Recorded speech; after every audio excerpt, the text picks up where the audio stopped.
Why, hello there. Welcome to Baby Alice's bedtime or afternoon time stories, depending on where you are. We start off with a new story entitled The Adventures of Huckleberry Finn by Mark Twain. The Adventures of Huckleberry Finn is widely considered one of the greatest American novels ever written. Published in the UK in 1884, the US in 1885, it follows upon Mark Twain's earlier novel, The Adventures of Tom Sawyer, 1876. This book inspired controversy with its rich local color and often scathing examinations of racism, and some of its chapters have recently been labeled as dangerous or derogatory content by Google, and the book has been banned by certain academic institutions. Ironically, for the very themes it exposes, which could help rather than hinder the social justice movement. The story of Huckleberry Finn abounds with enduring lessons and images, and may be Mark Twain's most enduring novel. Are you ready? Let's begin, shall we? The Adventures of Huckleberry Finn by Mark Twain. Are you ready, baby Alice? Here we go. Chapter 1. 1885. The Adventures of Huckleberry Finn by Mark Twain. Notice: persons attempting to find a motive in this narrative will be prosecuted.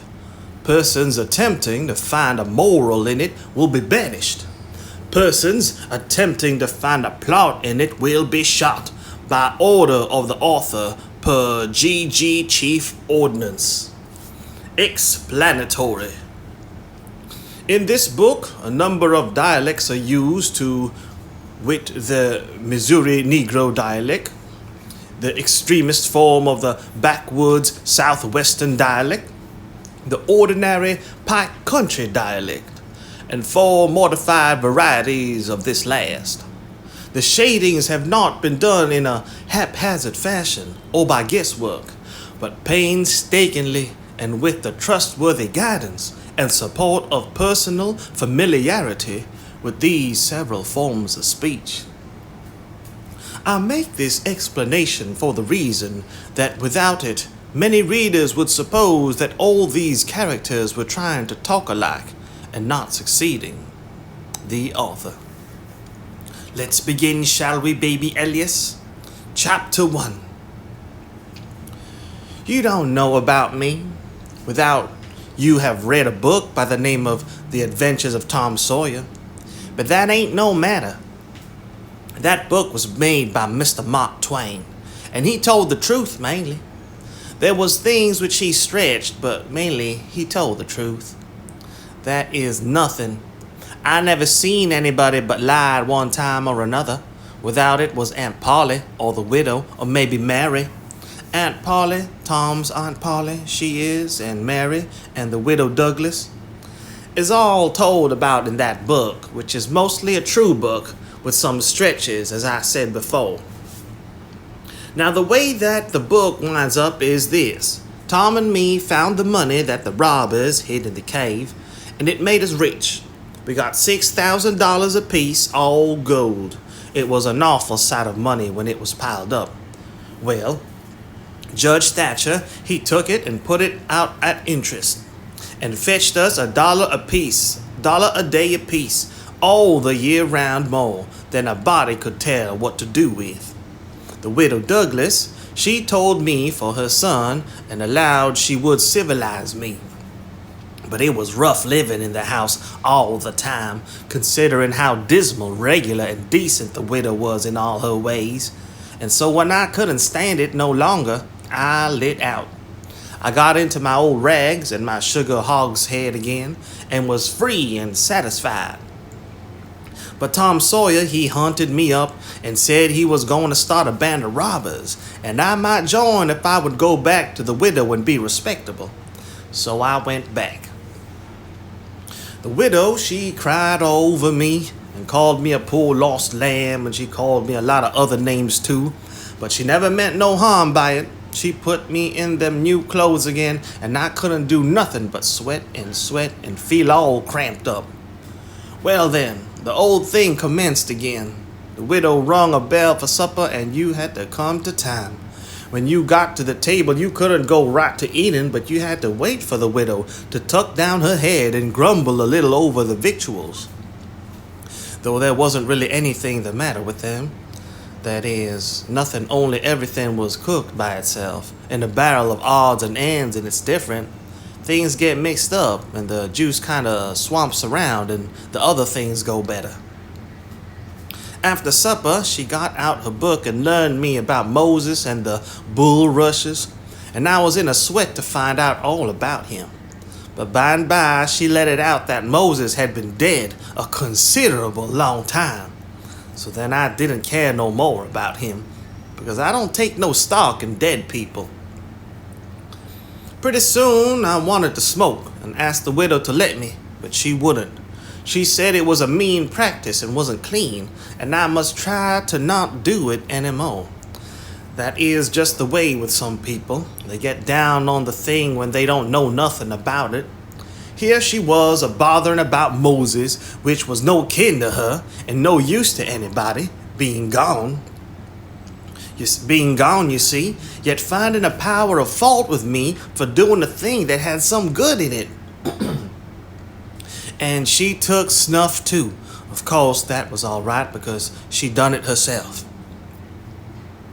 Her sister, Miss Watson, a tolerable slim old maid with goggles on, had just come to live with her and took a set at me now with a spelling book. She worked me middling hard for about an hour, and then the widow made her ease up. I couldn't stood it much longer. Then for an hour it was deadly dull, and I was fidgety. Miss Watson would say, "Don't put your feet up there, Huckleberry," and "Don't scrunch up like that, Huckleberry. Set up straight." And pretty soon she would say, "Don't gap and stretch like that, Huckleberry. Why don't you try to behave?" Then she told me all about the bad place, and I said I wish I was there. She got mad then, but I didn't mean no harm. All I wanted was to go somewheres. All I wanted was a change. I weren't particular. She said it was wicked to say what I said. Said she wouldn't say it for the whole world. She was going to live so as to go to the good place. Well, I couldn't see no advantage in going anywhere she was going, so I made up my mind I wouldn't try for it. But I never said so, because it would only make trouble and wouldn't do no good. Now, she had got a start, and she went on and told me all about the good place. She said all a body would have to do there was to go around all day long with a harp and sing forever and ever. So I didn't think much of it, but I never said so. I asked her if she reckoned Tom Sawyer would go there, and she said, "Not by a considerable sight." I was glad about that, because I wanted him and me to be together. Miss Watson, she kept pecking at me, and it got tiresome and lonesome. By and by, they fetched the niggers in and had prayers, and then everybody was off to bed. I went up to my room with a piece of candle and put it on the table. Then I sat down in a chair by the window and tried to think of something cheerful, but it warn't no use. I felt so lonesome I most wish I was dead. The stars were shining, and the leaves rustled in the woods ever so mournful, and I heard an owl away off hoo-hooing about somebody that was dead, and a whippoorwill and a dog crying about somebody that was going to die. And the wind was trying to whisper something to me, and I couldn't make out what it was, and so it made the cold shivers run over me. Then away out in the woods, I heard that kind of a sound that a ghost makes when it wants to tell about something that's on its mind and can't make itself understood, and so can't rest easy in its grave and has to go about that way every night grieving. I got so downhearted and scared, I did wish I had some company. Pretty soon a spider went crawling up my shoulder, and I flipped it off and and I flipped it off and it lit in the candle. And before I could budge, it was all shriveled up. I didn't need anybody to tell me that was an awful bad sign and would fetch me some bad luck. So I was scared and most shook the clothes off me. I got up and turned around in my tracks 3 times and crossed my breast every time. And then I tied up a little lock on my hair with a thread to keep witches away. But I hadn't no confidence. You do that when you've lost a horseshoe that you found, instead of nailing it up over the door. But I hadn't ever heard anybody say it was any way to keep off bad luck when you killed a spider. I sat down again, shaking all over, and got out my pipe for a smoke. For the house was all as still as death now, and so the widow wouldn't know. Well, after a long time, I heard the clock away off and the town go boom, boom, boom, 12 licks, and all still again, stiller than ever. Pretty soon I heard a twig snap down in the dark amongst the trees. Something was a-stirring. I sat still and listened. Directly, I could just barely hear a meow, meow down there. That was good, says I. Meow, meow, as soft as I could. Then I put out the light and scrambled out the window onto the shed.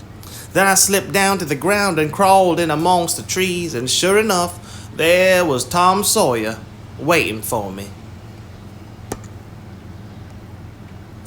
Chapter 2. We went tiptoeing along a path along the trees back towards the end of the widow's garden, stooping down so as the branches wouldn't scrape our heads. When we were passing by the kitchen, I fell over a root and made a noise. We crouched down and laid still. Miss Watson, being nigger named Jim, was sitting in the kitchen door. We could see him pretty clear because there was a light behind him. He got up and stretched his neck out about a minute listening. Then he says, "Who there?" He listened some more. Then he come tiptoeing down and stood right between us. We could have touched him nearly. Well, likely it was minutes and minutes that there weren't a sound, and we all there so close together. There was a place on my ankle that got to itching, but I dasn't scratch it, and then my ear begun to itch, and next my back, right between my shoulders. Seemed like I'd die if I couldn't scratch. Well, I've noticed that thing plenty of times since. If you are with the quality, or at a funeral, or trying to go to sleep when you ain't sleepy, if you are anywheres where it won't do for you to scratch, why, you will itch all over in upwards of 1,000 places. Pretty soon, Jim says, "Say, who is you? What is you? Dog my cats if I didn't hear something. Well, I knows what I was going to do. I'm going to sit down here and listen till I hears it again." So he sat down on the ground betwixt me and Tom. He leaned his back up against the tree and stretched his legs out till one of them most touched one of mine. My nose begun to itch.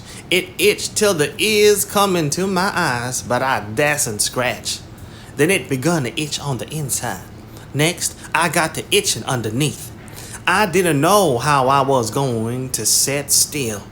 This miserableness went on as much as 6 or 7 minutes, but it seemed a sight longer than that. I was itching in 11 different places now. I reckon I couldn't stand it more than a minute longer, but I set my teeth hard and got ready to try. Just then, Jim begun to breathe heavy. Next, he begun to snore, and then I was pretty soon comfortable again. Tom, he made a sign to me, kind of like a little noise with his mouth, and we went creeping away on our hands and knees. Then we was 10 foot off. Tom whispered to me and wanted to tie Jim to the tree for fun, but I said no. He might wake and make a disturbance, and then find out I weren't in. Then Tom said he hadn't got candles enough, and he would slip in the kitchen and get some more. I didn't want him to try. I said Jim might wake up and come, but Tom wanted to risk it. So he slid in there and got 3 candles, and Tom laid 5 cents on the table for pay. Then we got out, and I was in a sweat to get away. But nothing would do Tom, but he must crawl to where Jim was on his hands and knees and play something on him. I waited, and it seemed a good while. Everything was so still and lonesome. As soon as Tom was back, we cut along the path around the garden fence, and by and by fetched up on the steep top of the hill on the other side of the house. Tom said he slipped Jim's hat off his head and hung it on the limb right over him, and Jim stirred a little, but he didn't wake.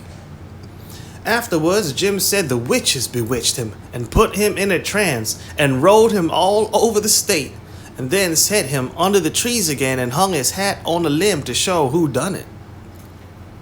The next time Jim told it, he said they rode him down to New Orleans, and after that, every time he told it, he spread it more and more, till by and by he said they rode him over the world and tired him most to death, and his back was all over saddle boils. Jim was monstrous proud about it, and he got so he wouldn't hardly notice the other niggers. Niggers would come miles to hear Jim tell about it, and he was more looked up to than any nigger in that country. Strange niggers would stand with their mouths open and look him all over, same if he was a wonder. Niggers is always talking about witches in the dark by the kitchen fire, but whenever one was talking and letting on to know all about such things, Jim would happen in and say, "What you know about witches?" And that nigger was coked up and had to take a back seat. Jim always kept that 5-cent piece around his neck with a string, and said it was a charm the devil gave to him with his own hands, and told him he could cure anybody with it and fetch witches whenever he wanted to, just by saying something to it. But he never told what it was he said to it.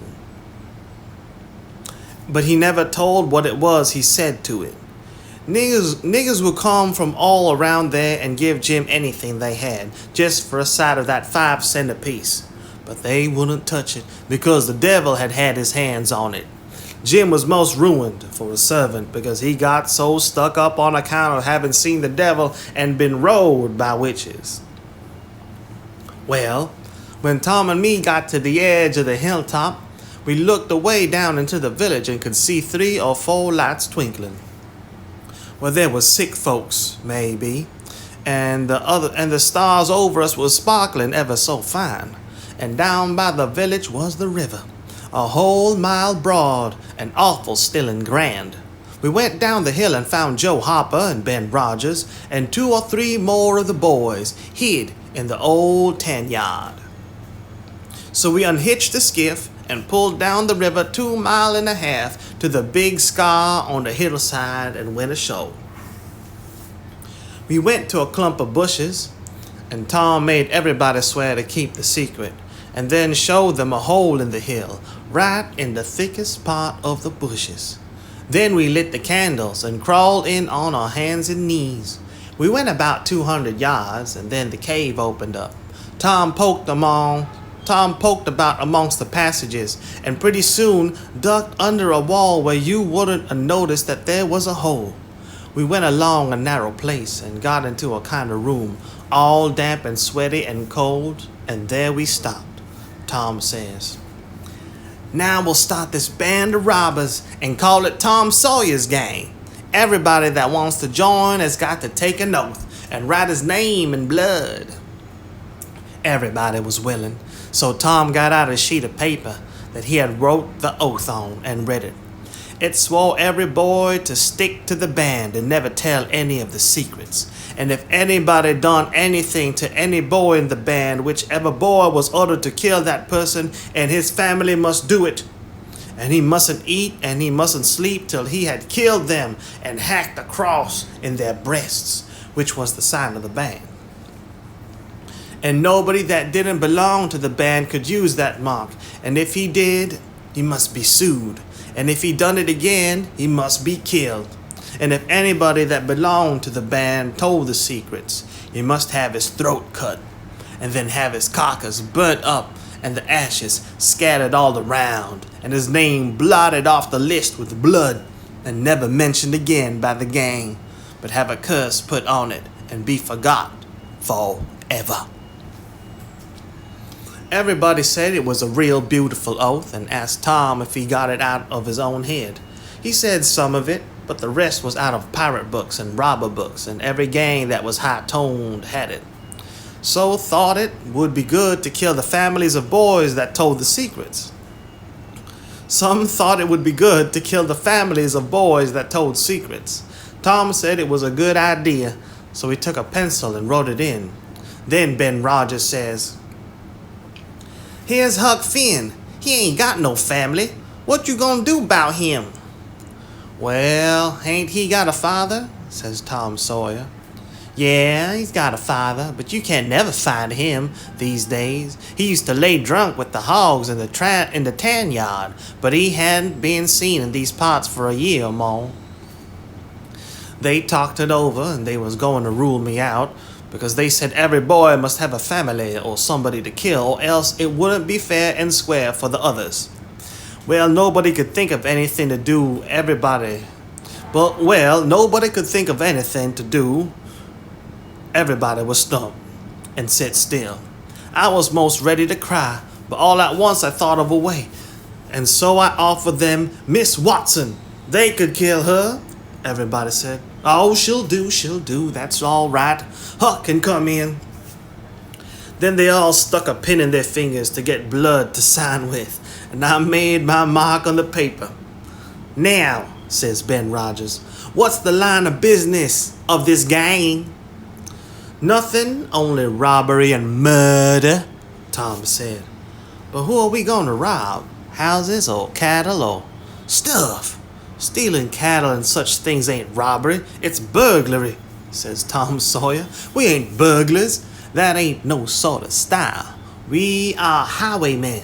We stop stages and carriages on the road with masks on and kill the people and take their watches and money." "Must we always kill the people?" "Oh, certainly. It's best. Some authorities think different, but mostly it's considered best to kill them, except some that you bring to the cave here and keep them till they're ransomed." "Ransomed? What's that?" "I don't know, but that's what they do. I've seen it in books, and so of course that's what we've got to do." "But how can we do it if we don't know what it is?" "Why, blame it all, we've to do it. Don't I tell you it's in the books? Do you want to go to doing different from what's in the books and get things all muddled up?" "Oh, that's all very fine to say, Tom Sawyer, but how in the nation are these fellows going to be ransomed if we don't know how to do it to them? That's the thing I want to get at. Now, what do you reckon it is?" "Well, I don't know, but perhaps if we keep them till they're ransomed, it means that we keep them till they're dead." "Now, that's something I like. That'll answer. Why couldn't you say that before? We'll keep them till they're ransomed to death, and a bothersome lot they'll be too, eating up everything and always trying to get loose." "How you talk, Ben Rogers? How can they get loose when there's a guard over them, ready to shoot them down if they move a peg?" "A guard? Well, that is good. So somebody's got to sit up all night and never get any sleep just so as to watch them. I think that's foolishness. Why can't a body take a club and ransom them as soon as they get here?" "Because it ain't in the books. That's why. Now, Ben Rogers, do you want to do things regular or don't you? That's the idea. Don't you reckon that the people that made the books knows what's the correct thing to do? Do you reckon you can learn them anything? Not by a good deal. No, sir. We'll just go on and ransom them in the regular way." All right, I don't mind. But I say it's a fool way anyhow. Say, do we kill the women too? "Well, Ben Rogers, if I was as ignorant as you, I wouldn't let on." "Kill the women? Nobody ever saw anything in the books like that. You fetch them to the cave, and you're always as polite as pie to them, and by they'll fall in love with you and never want to go home anymore." "Well, if that's the way, I'm agreed, but I don't take no stock in it. Mighty soon we'll have the cave so cluttered up with women and fellows waiting to be ransomed that they won't be no place for the robbers. But go ahead, I ain't got nothing to say. Little Tommy Barnes was asleep now, and when they waked him up he was scared and cried and said he wanted to go home to his ma and didn't want to be a robber anymore. So they all made fun of him and called him Crybaby, and that made him mad, and he said he would go straight and tell all the secrets. But Tom gave him 5 cents to keep quiet and said we would all go home and meet next week and rob somebody and kill some people. Ben Rogers said he couldn't get out much, only Sundays, and so he wanted to begin next Sunday. But all the boys said it would be wicked to do it on Sunday, and that settled the thing. They agreed to get together and fix a day as soon as they could, and then we elected Tom Sawyer first captain, and Joe Harper second captain of the gang, and so started home. I climbed up the shed and crept into my window just before day was breaking. My new clothes was all greased up and clayey, and I was dog tired. Chapter 3. Well, I got a good going over in the morning from old Miss Watson on account of my clothes, but the widow, she didn't scold. She only cleaned off the grease and clay and looked so sorry that I thought I would behave a while if I could. Then Miss Watson, she took me in the closet and prayed, but nothing came of it. She told me to pray every day, and whatever I asked for, I would get. But it wasn't so. I tried. Once I got a fishing line, but no hooks. It weren't any good to me without hooks.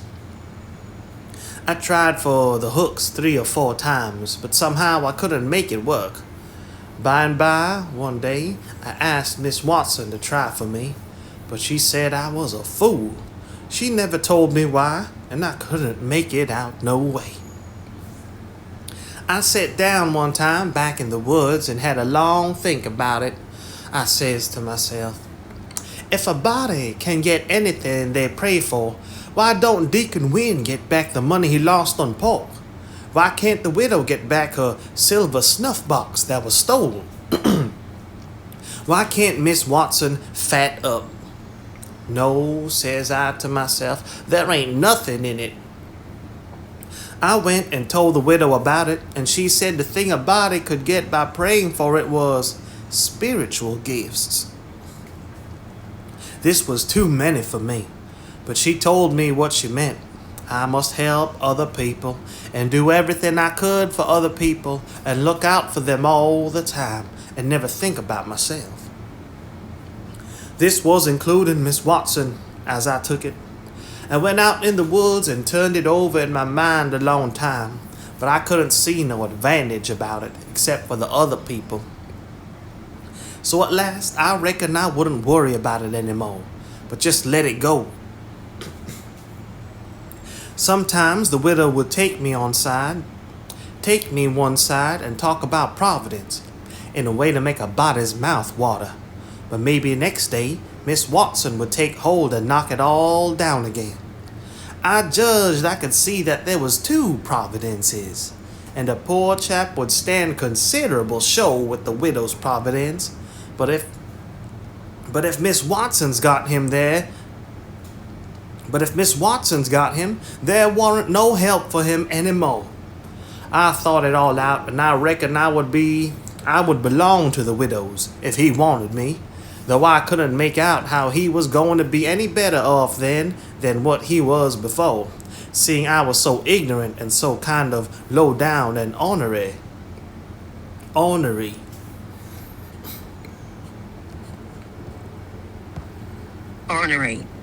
Ornery, bad-tempered and combative. Ornery, grouchy, stubborn. Seeing I was so ignorant and so kind of low down and ornery.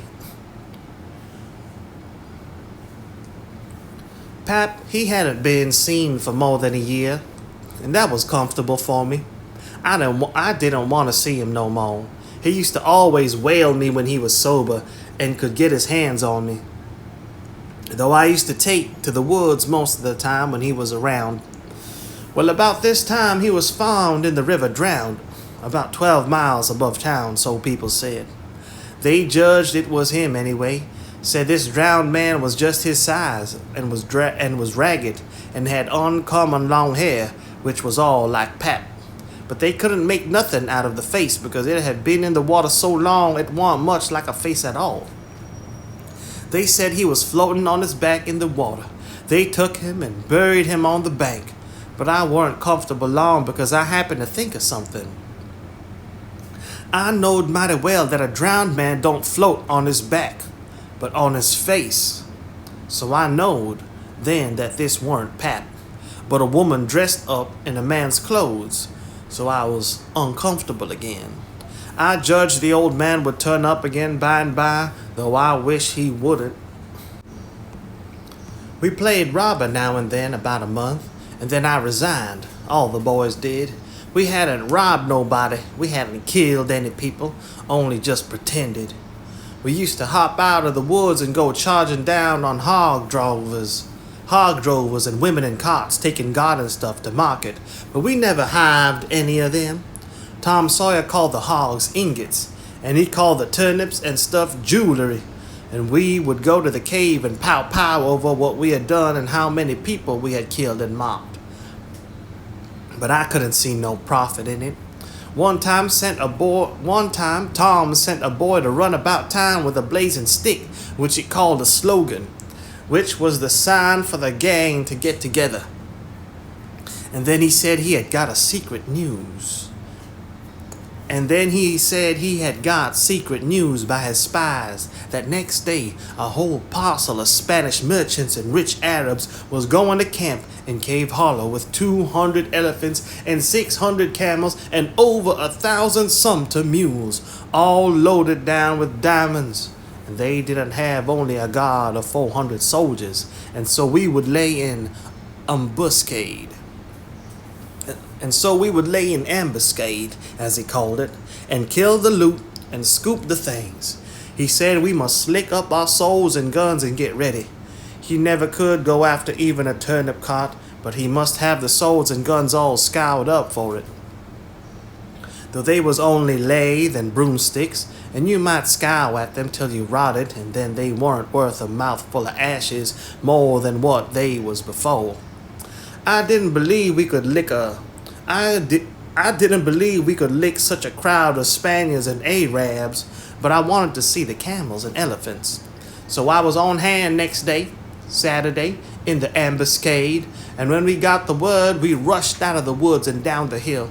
But there weren't no Spaniards and Arabs. There weren't no camels, nor no elephants. It weren't anything but a Sunday school picnic, and only a primer class at that. We busted it up and chased the children up the hollow, but we never got anything but some donuts and jam. Though Ben Rogers got a rag doll, and Joe Hopper got a hymn book and a tractor. And then the teacher charged in and made us drop everything and cut. I didn't see no diamonds, and I told Tom Sawyer so. And he said there was loads of them there anyway. And he said there was Arabs there too, and elephants and things. I said, why couldn't we see them then? And he said if I weren't so ignorant but had read a book called Don Quixote, I would know without asking. And he said it was all done by enchantment. And he said there were hundreds of soldiers there and elephants and treasure and so on. But we had enemies which he called magicians. And they had turned the whole thing into an infant Sunday school just out of spite. I said, all right then, the thing for us to do was to go for the magicians. Tom Sawyer said I was a numbskull. Why? Says he. A magician could call up a lot of genies, and they would hash you up like nothing before you could say Jack Robinson. They are as tall as a tree and as big around as a church. Well, I says, suppose we get some genies to help us. Can't we lick the other crowd then? How you gonna get them? I don't know. How do they get them? Why, they rub on an old tin lamp or an iron ring, and then the genies come tearing in with the thunder and lightning a ripping around and the smoke a rolling. and everything they are told to do, they up and do it. They don't think nothing of pulling a shock tower up by the roots and belting a Sunday school superintendent over the head with it or any other man. Who makes them tear around so? Why, whoever rubs the lamp or the ring. They belong to whoever rubs the lamp or the ring, and they've got to do whatever he says. If he tells them to build a palace 40 miles long out of diamonds and fill it full of chewing gum or whatever you want, and fetch an emperor's daughter from China for you to marry, they've got to do it. And they've got to do it before sunup next morning too.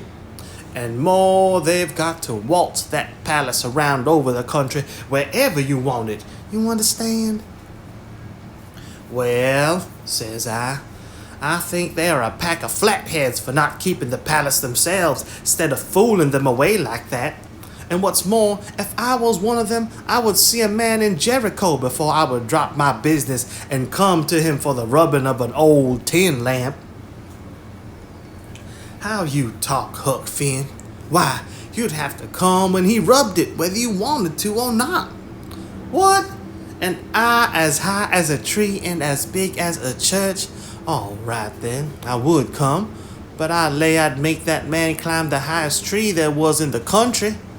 Shucks, it ain't no use to talk to you, Huck Finn. You don't seem to know anything. Somehow, perfect saphead. I thought all this over for 2 or 3 days, and then I reckoned I would see if there was anything in it.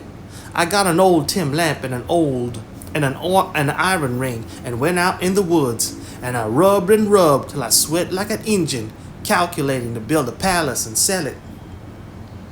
But it warn't no use. None of the genies come, so then I judged that all that stuff was only just one of Tom Sawyer's lies. I reckon he believed in the Arabs and the elephants, but as for me, I think different.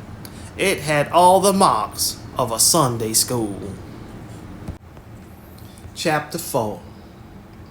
Well, 3 or 4 months run along, and it was well into the winter now.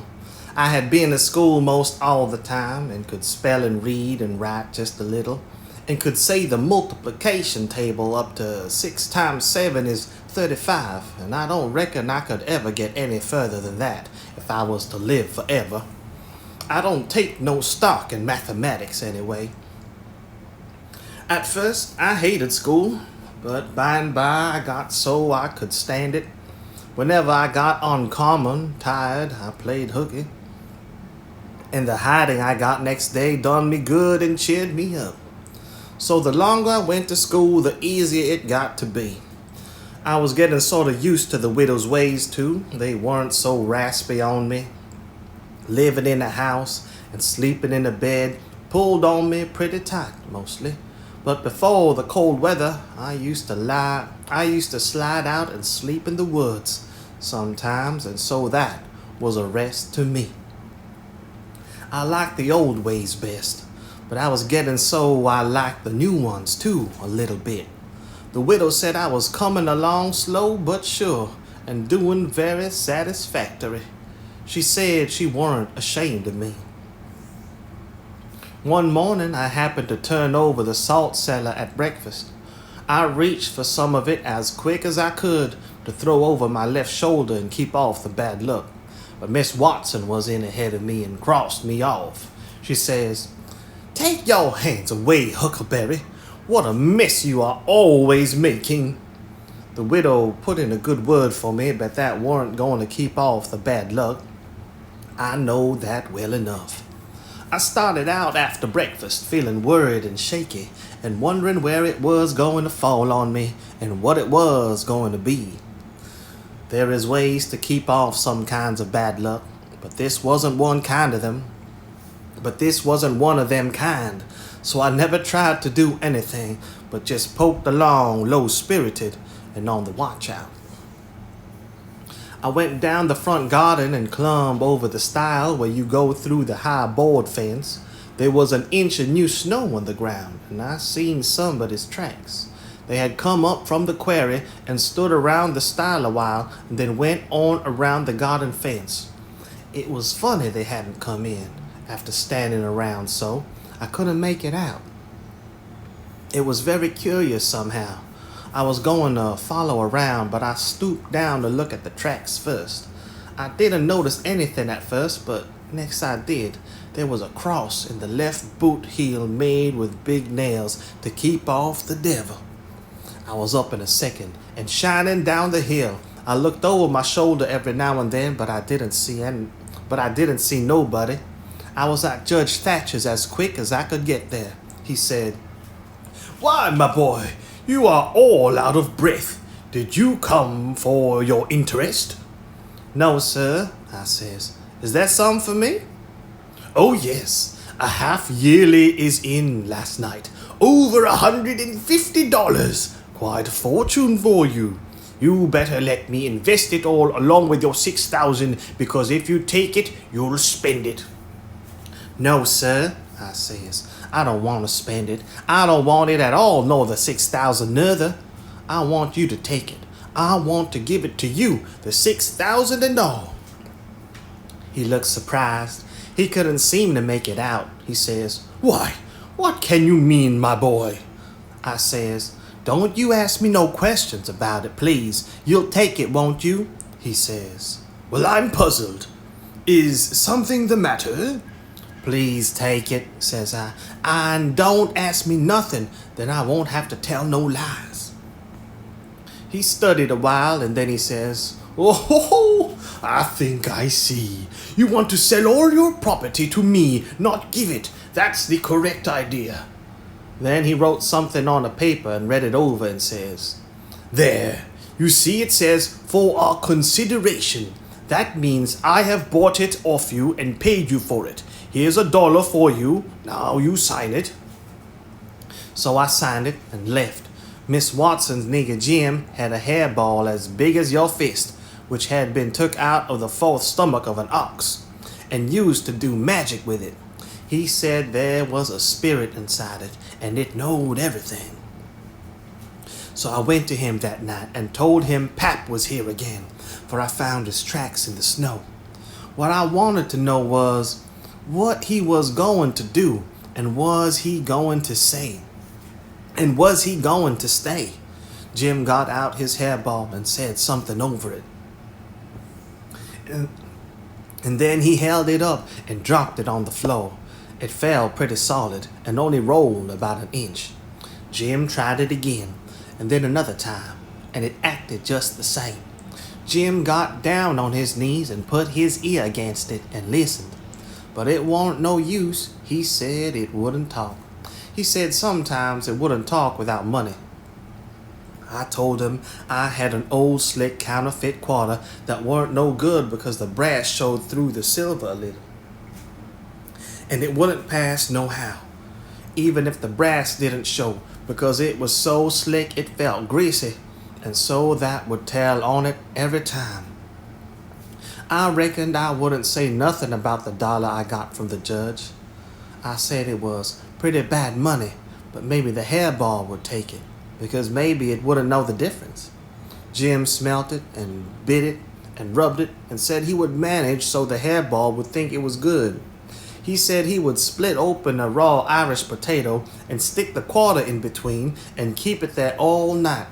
And next morning you couldn't see no brass, and I wouldn't feel greasy no more.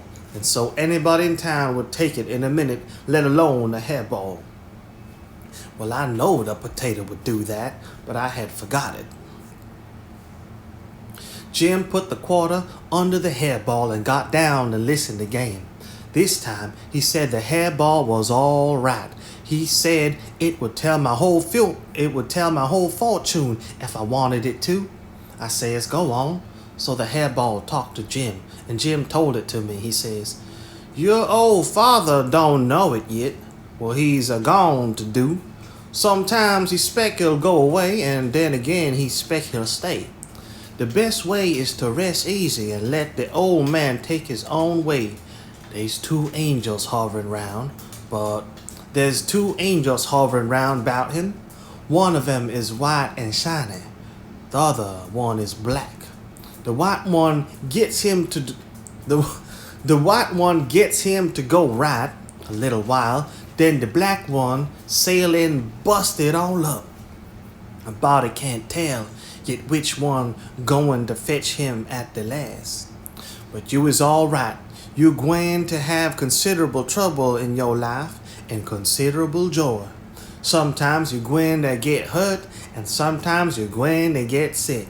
But every time you's gwine to get well again. There's two gals flying about you in your life. One of them's light and t'other one is dark. One is rich and t'other is poor. You're going to marry the poor one first and the rich one by and by. You wants to keep away from the water as much as you can and don't run no risk, 'cause it's down in the bills that you's going to get hung. When I lit my candle and went up to my room that night, there sat Pap, his own self. Chapter 5. I had shut the door too, then I turned around and there he was. I used to be scared of him all the time. He tanned me so much, I reckon I was scared now too. But in a minute I see I was mistaken. That is, after the first jolt, as you may say, when my breath sort of hitched, he being so unexpected, but right away after I see I wasn't scared of him worth bothering about. He was most 50, and he looked it. His hair was long and tangled and greasy and hung down, and you could see his eyes shining through like he was behind vines. It was all black, no gray. So was his long, mixed-up whiskers. There warn't no color in his face, where his face showed. It was white, not like another man's white, but a white to make a body sick. A white to make a body's flesh crawl, a tree-toad white, a fish belly white. As for his clothes, just rags, that was all. He had one ankle resting on t'other knee. The boot on that foot was busted, and two of his toes stuck through, and he worked them now and then. His hat was laying on the floor, an old black slouch with the top caved in, like a lid. I stood a-looking at him. He sat there a-looking at me, with his chair tilted back a little. I set the candle down.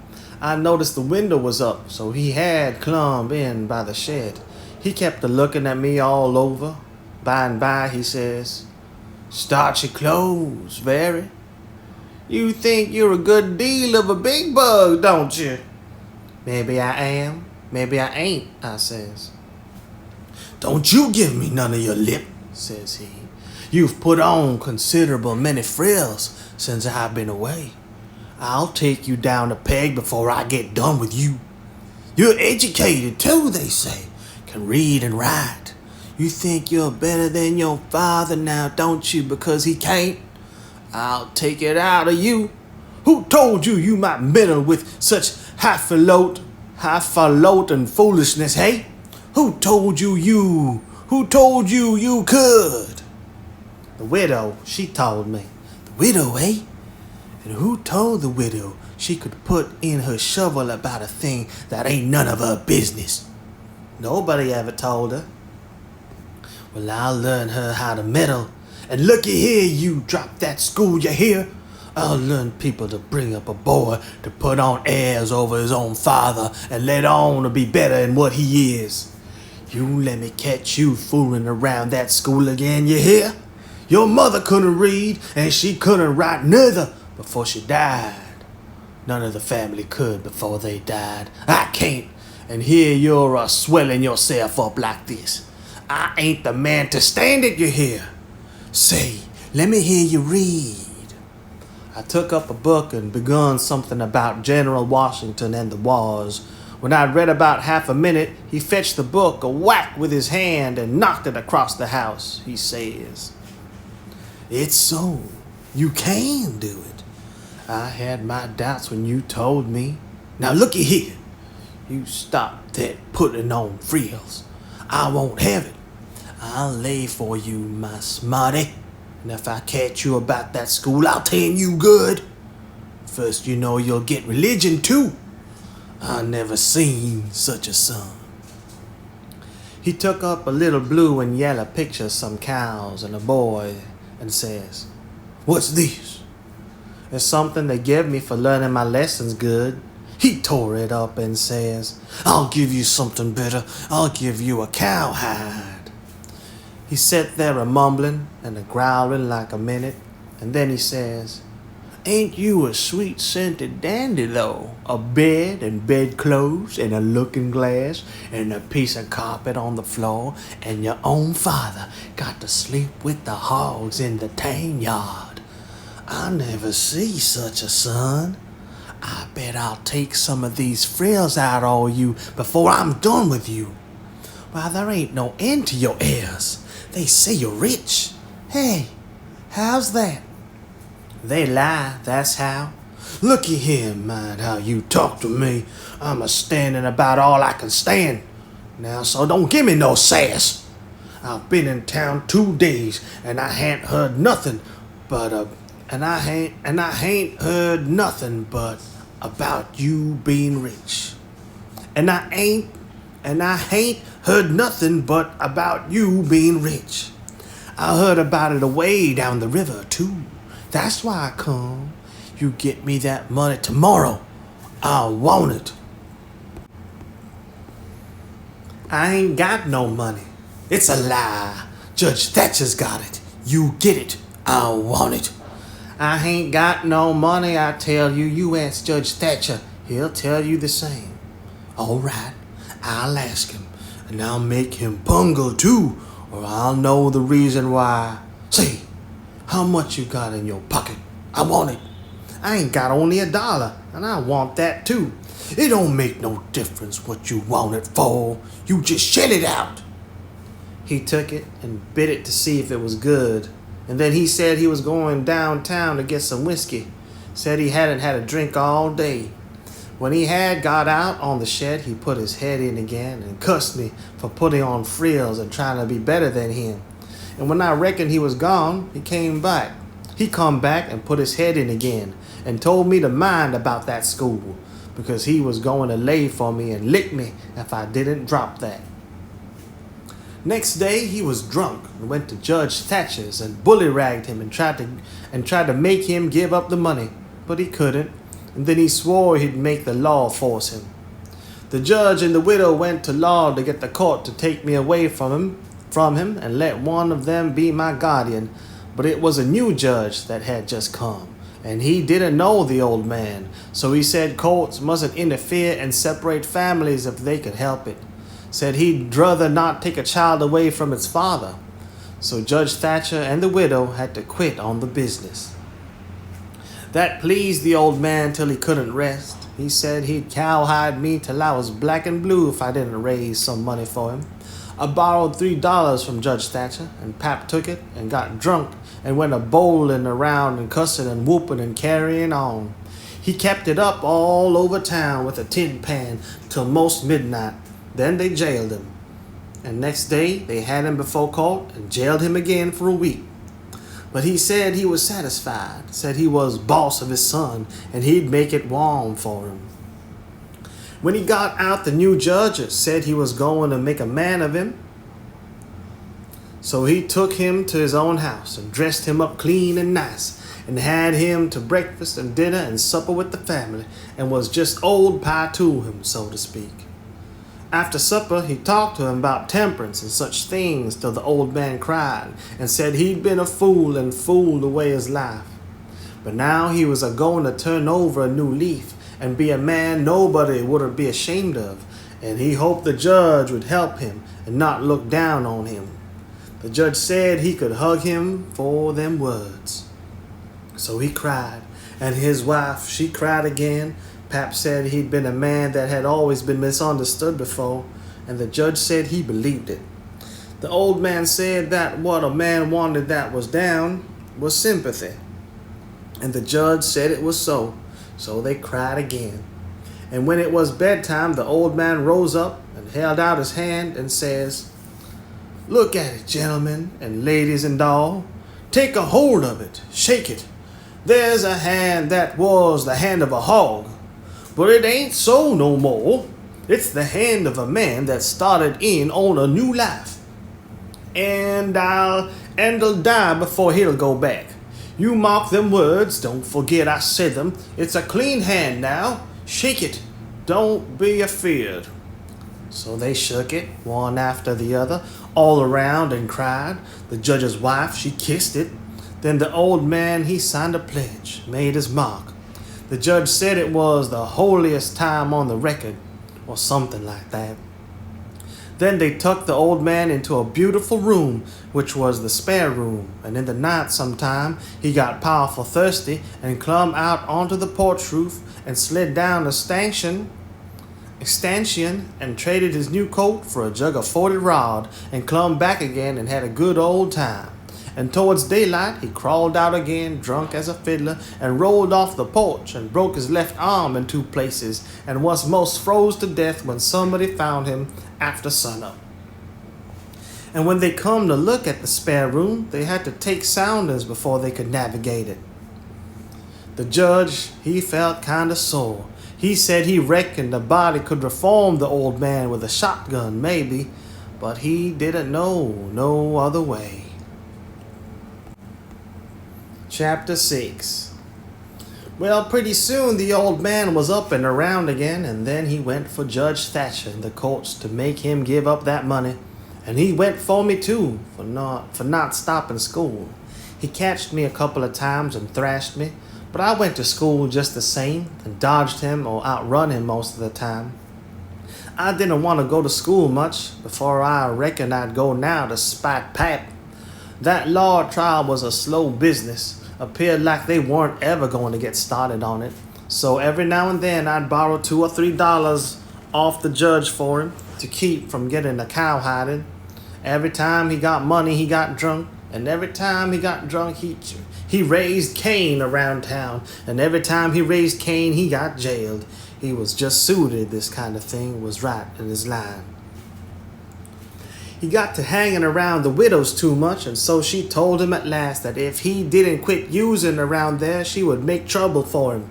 Well, wasn't he mad? He said he would show who was Huck Finn's boss.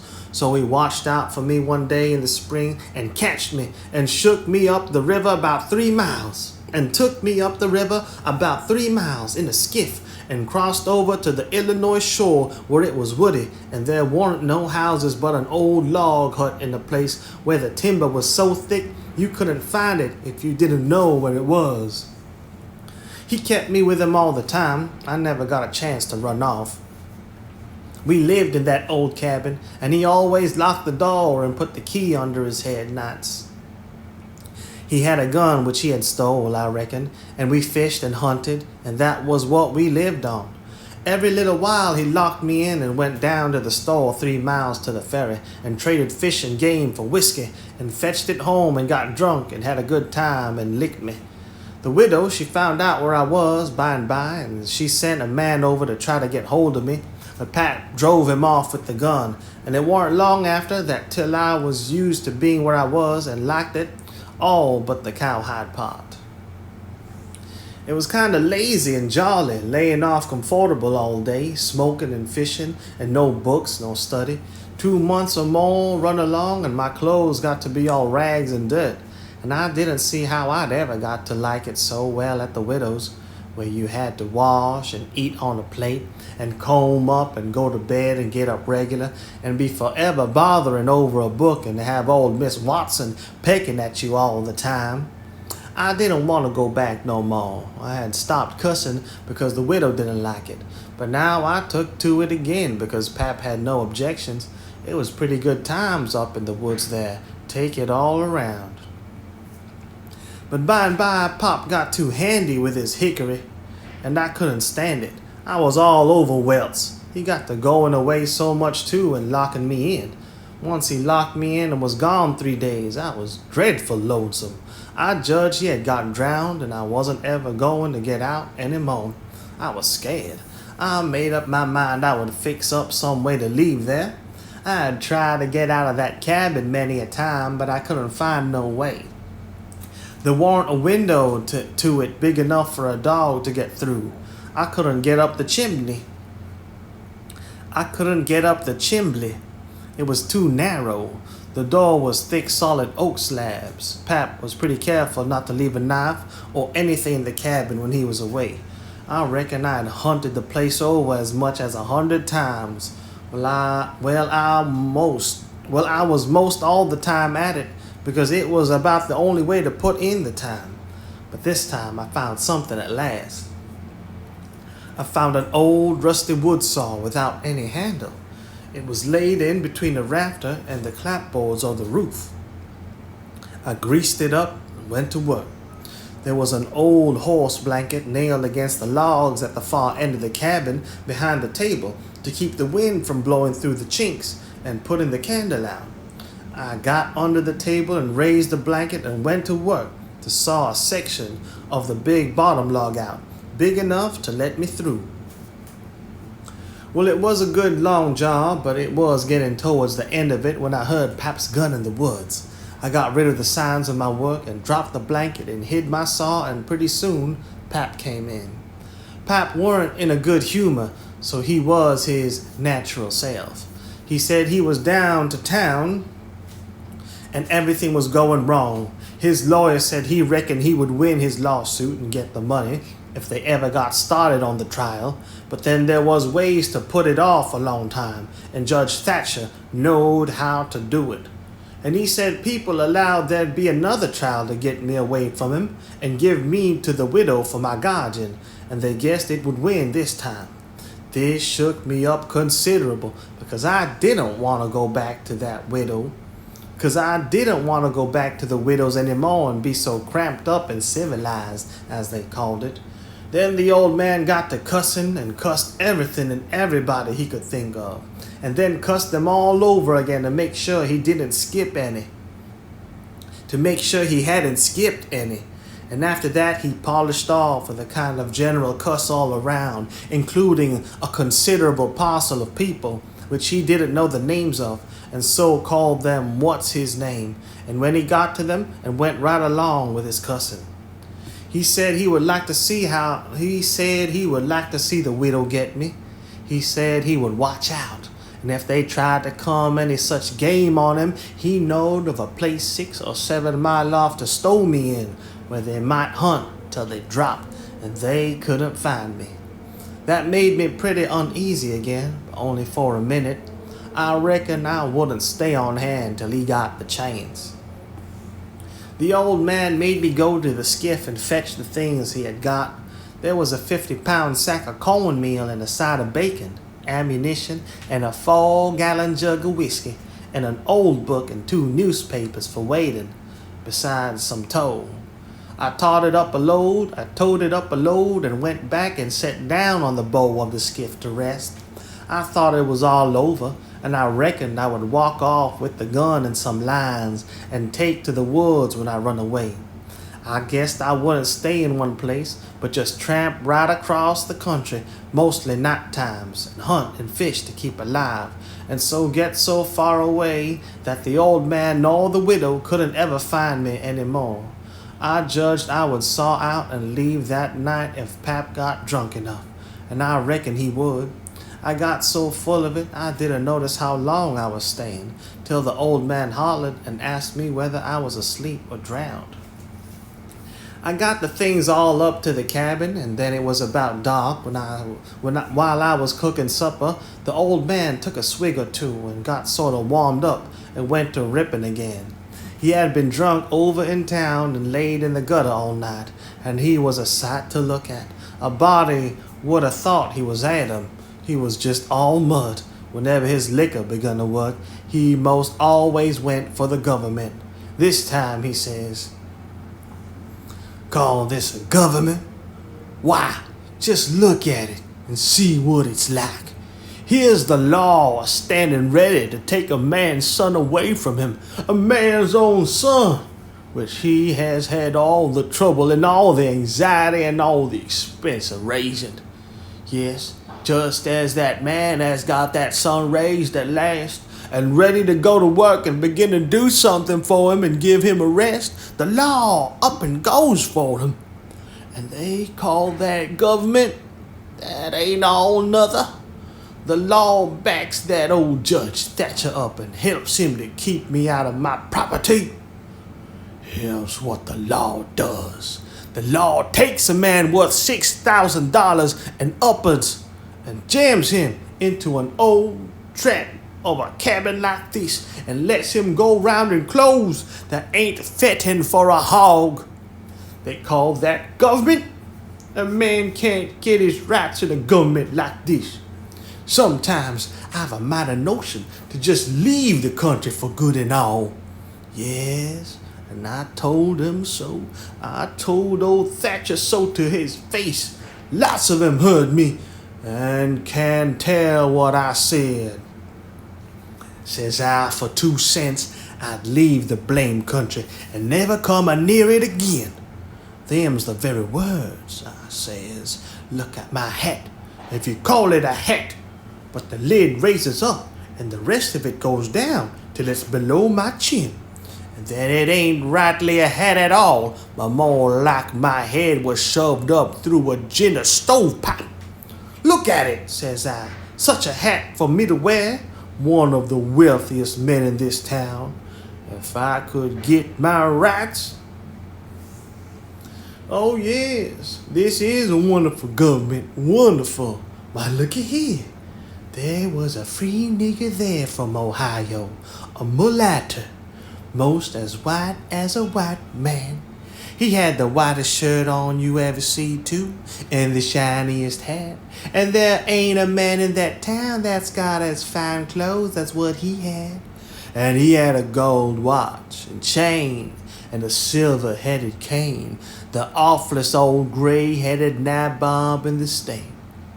And what do you think? They said he was a professor in a college and could talk all kinds of languages and knowed everything. And that ain't the worst. They said he could vote when he was at home. Well, that let me out. Thinks I, what is the country a coming to? It was election day, and I was just about to go and vote myself if I weren't too drunk to get there. But when they told me there was a state in this country where they let that nigger vote, I drawed out. I says, I'll never vote again. Them's the very words I said. They all heard me, and the country may rock for all me. I'll never vote again as long as I live. And to see the cool way of that nigger, why, he wouldn't have give me the road if I hadn't shoved him out of the way. I says to the people, why ain't this nigger put up at auction and sold? That's what I want to know. And what do you reckon they said? Why, they said he couldn't be sold till he'd been in the state 6 months, and he hadn't been there that long yet. Now, that's a specimen. They call that a government that can't sell a free nigger till he's been in the state 6 months. Here's a government that calls itself a government and lets on to be a government and thinks it is a government and yet's got to sit stock still for 6 whole months before it can take a hold of a prowling, thieving, infernal, why should a nigger end? Pap was a-going on so he never noticed where his old limber legs were taking him to. So he went head over heels off the tub of salt pork and barked both shins. And the rest of his speech was all the hottest kind of language, mostly hove at the nigger at the government, though he gave the tub some too, all along here and there. He hopped around the cabin considerable, first on one leg and then on the other, holding first one shin and then the other one. And at last he let out with his left foot all of a sudden and fetched the tub a rattling kick. But it weren't good judgment because that was the boot that had a couple of his toes leaking out the front end of it. So now he raised a howl that fairly made a boy's hair raise. And down he went in the dirt and rolled there and held his toes and cussing he done. And the cussing he done then laid over anything he had ever done previous. He said to his own self afterwards, he had heard old Sowberry Hagen in his best days, and he said it laid over him too, but I reckon that was sort of piling it on, maybe. After supper, Pap took the jug and said he had enough whiskey there for 2 drunks and 1 delirium tremens. That was always his word. I judged he would be blind drunk in about an hour, and then I would steal the key or saw myself out, one or t'other. He drank and tumbled down on his blankets. By and by, but luck didn't run my way. He didn't go sound asleep, but was uneasy. He groaned and moaned and thrashed around his way in that for a long time.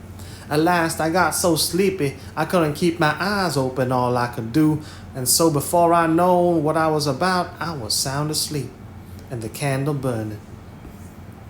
I don't know how long I was asleep, but all of a sudden there was an awful scream, and I was up. There was Pap, looking wild and skipping around every which way and yelling about snakes. He said they was crawling up his legs, and then he would give a jump and scream and say one had bit him on the cheek. But I couldn't see no snakes. He started and run round and round the cabin, hollering, take him off, he's biting me on the neck." I never seen a man look so wild in the eyes. Pretty soon he was all fagged out and fell down panting. Then he rolled over and over, wonderful fast, kicking things every which way, and striking and grabbing at the air with his hands, and screaming, and says there was devils a hold of him. He wore out by and by, and laid still a while moaning. Then he laid stiller, and didn't make a sound. I could hear the owls and the wolves away off in the woods, and it seemed terribly still. He was laying over by the corner. By and by he raised up part way and listened, with his head to one side. He says very low, "Tramp, tramp, tramp. That's the dead. Tramp, tramp, tramp. They're coming after me, but I won't go. Oh, they're here. Don't touch me. Don't. Hands off. They're cold. Let go. Oh, let a poor devil alone." Then he went down on all fours and crawled off, begging them to let him alone. Then he rolled himself up in his blanket and wallowed in under the old pine table, still a-begging. And then he went to crying. I could hear him through the blanket. By and by he rolled out and jumped up on his feet, looking wild. And he see me, and he went for me. He chased me round and round the place with a clasp knife, calling me the angel of death, and saying he would kill me, and then I couldn't come for him no more. I begged and told him I was only Huck, but he laughed such a screechy laugh, and roared and cussed, and kept on chasing me up. Once when I turned short and dodged under his arm, he made a grab and got me by the jacket between my shoulders, and I thought I was gone, but I slid out of the jacket quick as lightning and saved myself. Pretty soon he was all tired out and dropped down with his back against the door and said he would rest a minute and then kill me. He put his knife under him and said he would sleep and get strong, and then he would see who was who. So he dozed off pretty soon. By and by I got the old split-bottom chair and clumb up as easy as I could not to make any noise, and got down the gun. I slipped the ramrod down it to make sure it was loaded, and then I laid it across the turnip barrel, pointing towards Pat, and sat down behind it to wait for him to stir. And how slow and still the time did drag along.